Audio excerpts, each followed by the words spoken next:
Look at page number 64. 64 पान नंबरवरती पहा. Let us start.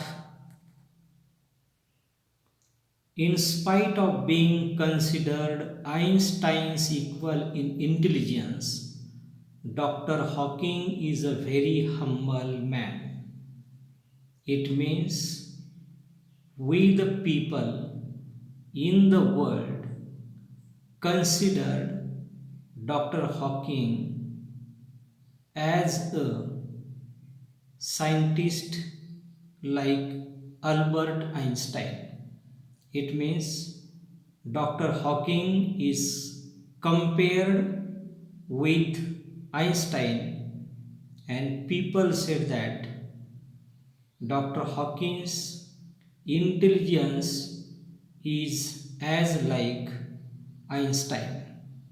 But in spite of all these things, Dr. Hawking is a very humble man. जरी doctor हॉकिंगची तुलना बुद्धिमत्तेबद्दल Albert आइन्स्टाईनशी जोडली गेली असली तरीसुद्धा वस्तुस्थितीमध्ये he is a very humble man. शेवटच्या वाक्याचं मेक इट एक्सक्लेमेटरी सेंटेन्स. हे आर्टिकल आलं. हंबल या नामानं विशेषणानंतर नाम आलेलं आहे म्हणून what a humble man doctor Hawking is exclamatory mark. A simple down to earth man. He has authored many books dealing with his awesome ideas, keeping a layman in mind. Keeping a layman. In spite of being considered Einstein's equal intelligence, Dr. Hawking is a very humble man. A simple down-to-earth man, he has authored many books dealing with his awesome ideas, keeping a layman in mind. बुद्धिमत्तेच्या बाबतीत आइन्स्टाईनप्रमाणे जरी यांची तुलना होत असली तरीसुद्धा साध्या व विनम्र अशा या माणसाने आपल्या अफाट कल्पना सामान्य लोकांना समजेल अशा भाषेत अनेक पुस्तकांच्या रूपात मांडल्या आहेत. His ideas keeping a layman in mind.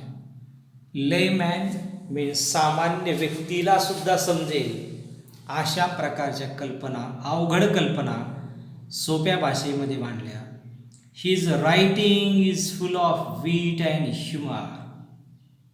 His writing, doctor Hawkins writing is full of wheat and humour. His style is so lucid that non-scientists can also understand him. It means his writing style is very easy. Scientists as well as non-scientists, वैज्ञानिक त्याचबरोबर सर्वसामान्य लोक जे वैज्ञानिक नाहीत, can also understand हिम. त्या लोकांना सुद्धा यांची भाषा समजेल इतपत सोपं आणि साध्या भाषेमध्ये त्यांचं लिखाण आहे. His book a brief history of time. A brief history of time.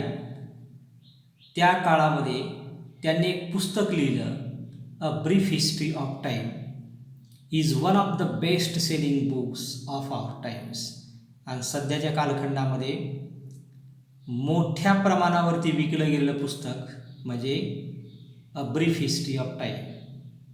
On being asked how he feels about having the dreadful alias doctor Hawkins, the quintessence of optimism and hope says, not very different from the rest, I try and lead as a normal a life as possible and not think about my condition or regret the things it prevents me from doing, which are not which are not many. त्यांना विचारलं गेलं, तुम्हाला ALS अशा प्रकारचा आजार झाल्यामुळं तुम्हाला काही वाटतं का, त्याचा काही परिणाम तुमच्यावर झाला का? तर doctor Hawkins says that I did not think so about and I did not regret the thing. Regret पश्चाताप होणे. Because I am very optimistic in my life.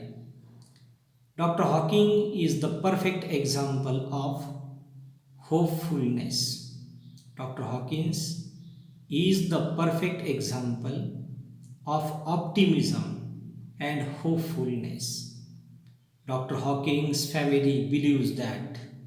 Dr. Hawking firmly, not family, firmly believes that in the next millennium, science will discover the core secret of the universe, its origin, its history, and maybe even predicts its ultimate dismay.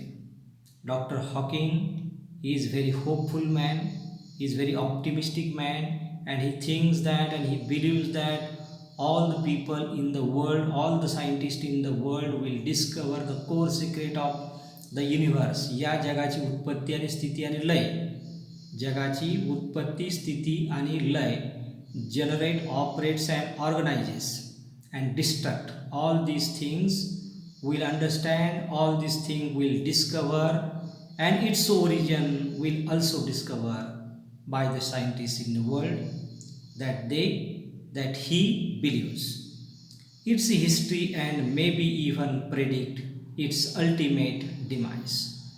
Doctor Hawking यांना अशी एक आशा आहे का आपल्या मृत्यूनंतर काही वर्षानंतर का होईना सायन्स, विज्ञान आणि सायंटिस्ट लोक या जगाची निर्मिती कशी झाली, या जगाचं ओरिजिन केव्हा झालं, याचा इतिहास सगळं काही ते सायन्स जाणून घेईल.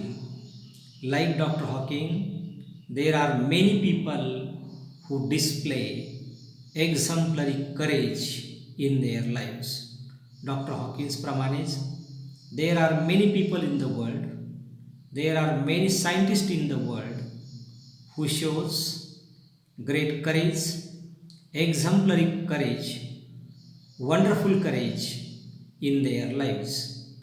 अनेक लोकांनी त्यांच्या जीवनामध्ये असामान्य धाडस दाखवलेलं आहे. अशा लोकांना लेट अस सॅल्यूट, त्यांना वंदन करूया. All those brave people who in spite of being disabled to strive to do their best. जगामध्ये असे अनेक लोक आहेत का जे लोक शरीराने विकलांग असूनही मनाने अत्यंत खंबीर आहेत आणि त्या लोकांनी इतिहास घडवला. जसे की डॉक्टर हॉकिन्ससारखे लोक असतील, अशा सगळ्या लोकांना माझा शतशः प्रणाम. Let us salute all those brave people. या ठिकाणी हा धडा आता संपला. वारंवार ऐका, बारकाईने वाचा. त्यामध्ये ग्रामरचे काही वाक्य आहेत, मागच्या नियमाला धरून ते करण्याचा प्रयत्न करा. यश 100% आपलंच आहे, फक्त प्रयत्न करत राहा. All the best. उद्या सर्व विद्यार्थ्यांनी आपल्या वहीमध्ये इंग्लिश वर्कशॉपमधील मॅच द फॉलोइंग हा एक भाग, पान नंबर 65 वरील 2 complete the following web chart containing the qualities of Hawking म्हणजे क्वालिटीज ऑफ स्टीफन हॉकिन्स हा एक भाग. Arrange the following statement according to the occurrence in the life history of doctor Stephen Hawking. Stephen हॉकिंगच्या जीवनामध्ये घडलेल्या बाबी ABCDEFGH ह्या सगळ्या क्रमाने लावणे. There is the jumbled order, jumble ऑर्डरने ह्या सगळ्या घटना दिलेल्या आहेत, त्या तुम्ही बारकाईने लावा. Number 4 homographs, pair of words that are spelled and pronounced the same but have different meaning in different context. For example, watch means observe. Watch is a device that shows time. WATCH watch म्हणजे निरीक्षण करणे आणि WATCH watch म्हणजे घड्याळ. तर अशा प्रकारचे बरेच शब्द या पाठामध्ये वापरलेले आहेत. त्यातील एक शब्द आहे कपल, पुढं म्हणलं आहे couple, mind mind, space space. तर यांचे योग्य अर्थ कोणते ते समोर लिहा. If your notebook make pair of sentences with any 3 of the above homographs, म्हणजे स्पेलिंग एकच परंतु अर्थ मात्र वेगवेगळे, हेही लिहा. आणि पान नंबर 66 वरती आणखी एक भाग आलेला आहे का ज्या भागाचा आपण व्हिडिओ बनवलेला आहे लँग्वेज स्टडीमधील, आणि imaginary dialogue between you and a successful person. ह्या सगळ्या बाबी वर्गपाठामध्ये लिहून घ्या. धन्यवाद.